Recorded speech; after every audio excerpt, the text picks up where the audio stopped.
வணக்கம் மக்களே, welcome back to our channel Info 366. அமெரிக்காவில் முழுக்க ஐஃபோனோட ப்ரொடக்ஷனை பண்ணுங்க, இந்தியாவில் ஐஃபோனோட ப்ரொடக்ஷனை பண்ணாதீங்க அப்படின்னு ஆப்பிள் சிஇஓ கிட்ட பார்த்தீங்கன்னா ட்ரம்ப் அவர்கள் வலியுறுத்தியிருக்காரு. ஆனால் இதுக்கு பின்னாடி இருக்கக்கூடிய ஆக்சுவலான ரீசன் என்ன? ட்ரம்ப் ஏன் இந்தியாவில் ஆப்பிள் ஃபோன்ஸை ப்ரொடக்ஷன் பண்ண வேண்டான்னு சொல்கிறாரு? இது உண்மையாகவே ஆப்பிள் கம்பெனிக்கு ப்ளஸ்ஸா மைனஸா அப்படின்றதெல்லாம் தான் இந்த வீடியோவில் நம்ம டீட்டெயில்டாக பார்க்க போகிறோம். இந்த மாதிரி இன்ஃபர்மேட்டிவான விஷயங்கள் இல்லை உங்களுக்கு வேறு ஏதாவது கண்டென்ட்ஸ் பற்றி தெரிஞ்சுக்கணும் அப்படின்னா அதை கமெண்ட் பாக்ஸில் கமெண்ட் பண்ணுங்கள். இப்போ இந்த வீடியோக்குள்ளே போகலாம். இது Info 366. டொனால்ட் ட்ரம்ப் அவர்கள் ரீசெண்டாக இந்தியாவில் ஆப்பிள் ப்ரொடக்ஷனை பண்ணாதீங்க, அமெரிக்காலேயே முழுக்க ஆப்பிள் ஐஃபோன்ஸோட ப்ரொடக்ஷனை பண்ணுங்க அப்படின்னு ஆப்பிள் சிஇஓ டிம் குக் கிட்ட வலியுறுத்தியிருந்தார். அதுக்கு அவர் சொன்ன காரணங்கள் என்ன அப்படின்னா, உலக நாடுகளை பொறுத்த வரைக்கும் அதிகமாக வரி விதிக்கக்கூடிய நாடுகளில் இந்தியாவும் ஒன்றா இருக்குது. நீங்கள் அங்கே போய் உங்களோட ப்ரொடக்ஷனை பண்ணீங்க அப்படின்னா அது ஒர்க் அவுட் ஆகாது. அது மட்டும் இல்லாமல் இவ்வளோ நாள் நீங்கள் சைனாவில் ஆப்பிள் ஐஃபோன் ப்ரொடக்ஷனை பண்ணிட்டு இருந்தீங்க, அதெல்லாம் கூட நான் மன்னிச்சிடுறேன். இதுக்கப்புறம் ஆப்பிள் ஐஃபோன் ப்ரொடக்ஷனை முழுக்க அமெரிக்காவில் பண்ணுங்க அப்படின்ற மாதிரி வலியுறுத்தியிருந்தார்.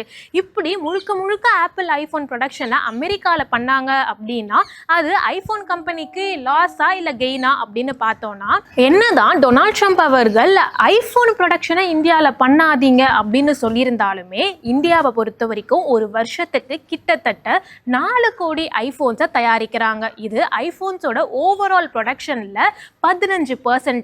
ஒரு ஐஃபோனை தயாரிக்கிறதுக்கு கிட்டத்தட்ட 1000 பார்ட்ஸ் தேவைப்படுது.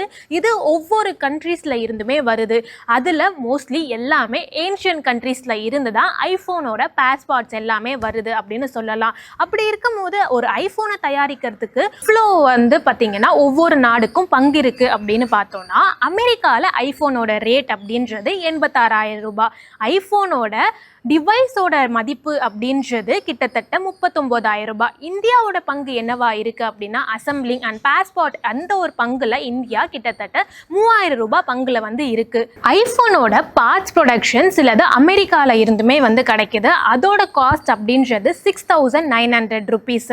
ஐஃபோனோட சிப் ப்ரொடக்ஷன் அப்படின்றது தைவான் கிட்ட தான் வருது. அது பார்த்தீங்கன்னா கிட்டத்தட்ட 12,900 ரூபாய். சவுத் கொரியா கிட்ட இருந்து தான் ஐஃபோனோட OLED ஸ்கிரீன், மெமரி சிப்ஸ் இதெல்லாம் ப்ரொடக்ஷன் பண்றாங்க. அதோட காஸ்ட் 7,700 ருபீஸ். கேமராஸை பொறுத்த வரைக்கும் ஐஃபோன்ல ஜப்பான்ல தான் பார்த்தீங்கன்னா ப்ரொடக்ஷன் ஆகுது. அதோட காஸ்ட் அப்படின்றது 7,300 ருபீஸ். ஜெர்மனி, வியட்நாம், மலேசியா இங்க இருந்து பார்த்தீங்கன்னா ஐஃபோனோட சின்ன பார்ட்ஸ்லாம் ப்ரொடக்ஷன் ஆகி வருது. அதோட காஸ்ட் அப்படின்றது 3,850 ரூபாய். இதுக்கப்புறம் இது எல்லாத்தையுமே ஓவராலா அமெரிக்கா மட்டுமே ப்ரொடக்ஷன்ல ஈடுபடணும் அப்படின்றது பாசிபிளே கிடையாது.